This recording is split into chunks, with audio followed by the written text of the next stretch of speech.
Hey guys, it's me, Engineeria. For today's video, I'm going to discuss the qualification of being a safety officer according to Republic Act 11058. What is Republic Act 11058?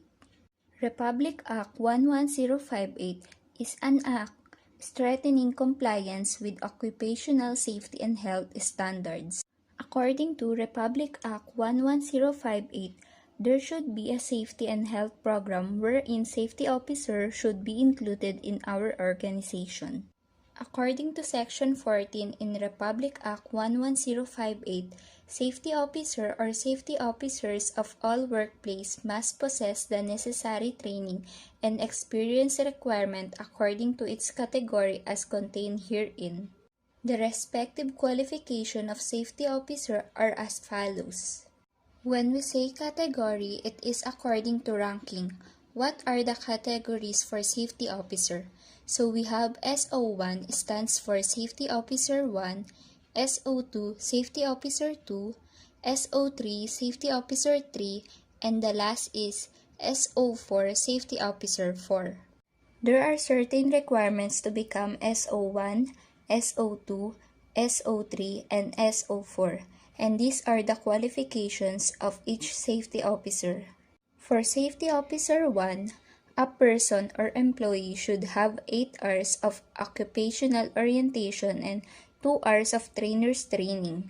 Training for trainers is required because safety officers should know how to explain the safety program or necessary safety tips in a workplace.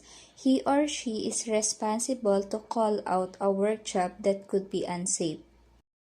If you want to become SO2, an employee or person should have a mandatory 40 hours basic occupational training course applicable to the industry.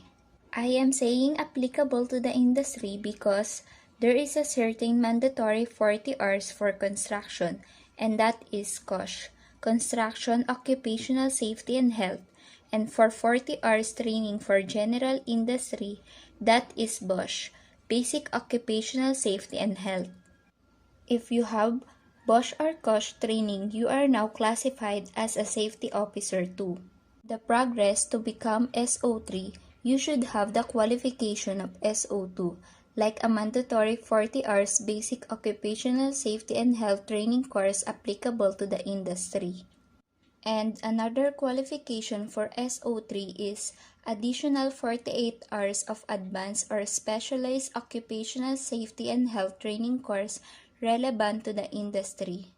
The example of training is LCM, Loss Control Management, that is 40 hours, and HIRAC, Hazard Identification, Risk Assessment and Control, is another 8 hours of trainings. We have also TOT or Trainings for Trainers and Safety Program Audit. Those are the example of the training you may acquire as SO3, and in addition to your training, you must have at least 2 years of experience as SO2 and other requirements as prescribed by the Occupational Safety and Health Standards. To become the highest category wherein SO4, you should have a mandatory 40 hours basic occupational safety and health training course applicable to the industry, which is BOSH or COSH. Another qualification for SO4 is additional 80 hours of advanced or specialized occupational safety and health training course relevant to the industry. Another requirement for SO4 is you should have a total of 320 hours of occupational safety and health related training or experience. If you have already 80 hours of advanced training, now you have additional training different from your first 80 hours, it can be converted to 1 year of experience. Another requirement for SO4 is actual experience as SO3 for at least 4 years, and other requirements as prescribed by the Occupational Safety and Health Standards. So, if you have 7 years experience, the 3 years experience would be converted into 80 hours of training. So 80 hours is equivalent to 1 year. So if you have 3 years of experience, would be converted into 240 hours. This is how we categorize safety officers. Now, what are the minimum classification number of safety officers for all covered workplace? We have a minimum classification and the number of classification of safety officer.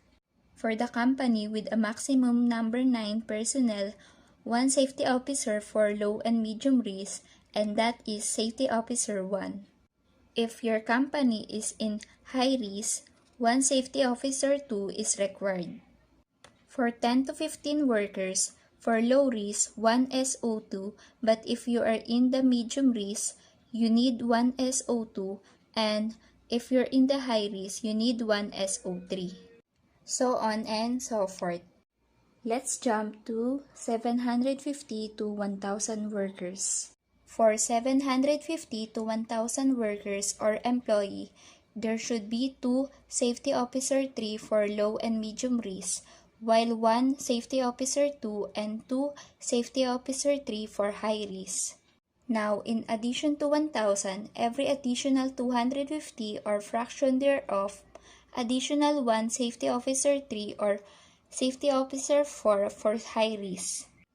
But every additional 500 or fraction thereof, additional 1 safety officer 3 for low risk, and additional 1 safety officer 3 or safety officer 4 for medium risk.